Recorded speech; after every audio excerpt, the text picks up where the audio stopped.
Assalamualaikum warahmatullahi wabarakatuh. Perkenalkan, nama saya Arisandi Pratama dari kelas 4D Farmasi. Kali ini saya akan mempresentasikan materi yang berjudul analisis pemanis makanan. Yang pertama, definisi.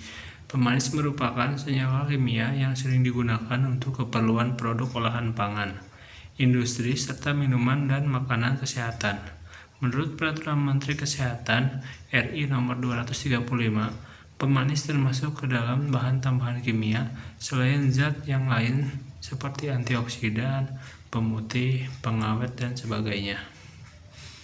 Pemanis berfungsi untuk meningkatkan cita rasa dan aroma, memperbaiki sifat-sifat fisik sebagai pengawet, dan untuk memperbaiki sifat kimia sekaligus merupakan sumber kalori bagi tubuh.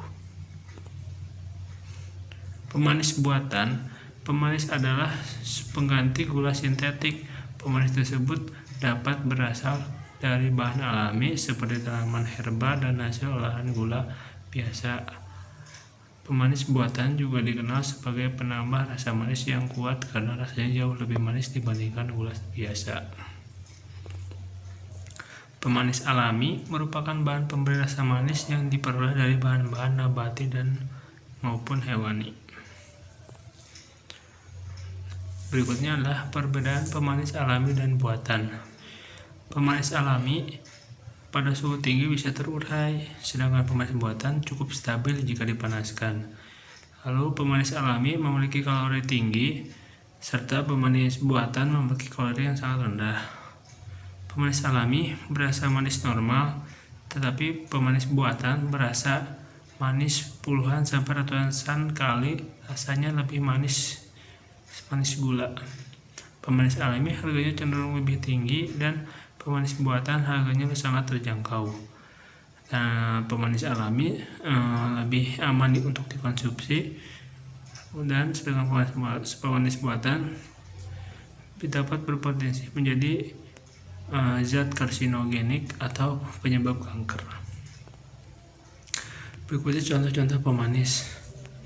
Pemanis alami ada madu, gula kelapa, gula aren, tebu, dan gula jagung, kurma, stevia, agave, sirup beras merah, maltosa. Pemanis buatan siklamat, aspartam, sakarin, sukrosa, glukosa, fruktosa, sorbitol, laktosa, asal sulfa, potasium, dan neotam. Berikut tujuan penggunaan pemanis sintetis. Sebagai pangan bagi penderita diabetes mellitus, memenuhi kebutuhan kalori rendah bagi diabetes, sebagai penyalur obat, menghindari kerusakan gigi, menekan biaya produk. Berikut adalah persyaratan efek kesehatan. Di sini bisa dilihat ada sakarin. Contoh bahan makanannya ada permen. Dalam penggunaannya itu ada 100 mg per kilogram, lalu ada saus, es krim sejenisnya, dan yang lainnya bisa dilihat sendiri. Berikutnya masuk ke analisis pemanis buatan. Sakarin. Yang pertama, kita akan melakukan penentuan sakarin secara kualitatif dengan HCl 10% atau reaksi Nessler. Pertama-tama, 50 sampel diasamkan dengan asam fosfar 25%, kemudian diekstraksi dengan campuran eter dan petroleum eter 1:1. Kemudian ditambahkan 5-10 gram sebruk teragakan, lalu dikocok dan pisahkan. Kemudian destilasi bagian pelarut organik, pada residunya ditambahkan larutan encer natrium bikarbonat, kemudian saring. Nah, berikutnya untuk uji HCl, larutkan residu dengan sedikit fenol dan ujikan pada fosfor pentooksida dalam cawan porselen, lalu larutkan dalam air. Nah, jika larutan berwarna kuning pada penambahan alkali dan perubahan warna menjadi merah ungu, maka O-strepsulbenzoat adalah positif. Untuk uji reaksi dengan reaksi Nessler, didihkan dengan beberapa penguji H2SO4 70%, kemudian encerkan dengan air. Reaksi Nessler, larutkan 5 gram Ki Dalam 5 ml air, tambahkan merkuri klorida 1:20 sampai endapan merah yang terbentuk tidak hilang bila dikocok. Saring dengan gelas bol, filtratnya dicampur dengan 15 gram KOH dalam 30 ml air, kemudian tambahkan air sampai 100 ml. Biarkan mengendap, cairan dipisah dengan cara dekantasi. Yang berikutnya adalah penentuan sakarin secara kualitatif dengan spektrofotometri. Pertama-tama 50 gram sampel ditambahkan 30 ml air dan 5 ml asam sulfat 10%. Ekstraksi campuran dengan 100 ml dietil ether. Kocok selama 3 menit.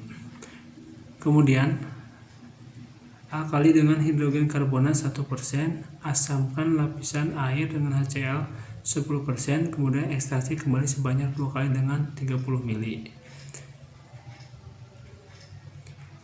Selanjutnya, uapkan pada temperatur 40 derajat Celcius, masukkan residu sakarin ke dalam tabung reaksi yang berisi 5 ml etanol 50% dan 1 ml larutan. 1 ml fenotiazid CU2 asetat, tambahkan 1 ml. Berikutnya, letakkan tabung dalam water bath pada suhu 65 derajat Celcius sambil dikocok selama 50 menit. Setelah didinginkan pada temperatur kamar, larutan sampel dimasukkan ke dalam 50 ml labu ekstraksi, kemudian tambahkan 2 ml etanol 99%, 5 ml silin dan dikeringkan dengan natrium anhidris. Pengukuran absorban dilakukan pada panjang gelombang 510 nm dengan lebar sel 10,0 mm.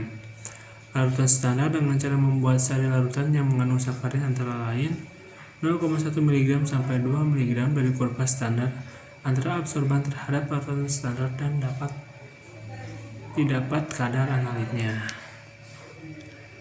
Terima kasih. Sekian presentasi dari saya. Mohon maaf jika banyak kesalahan.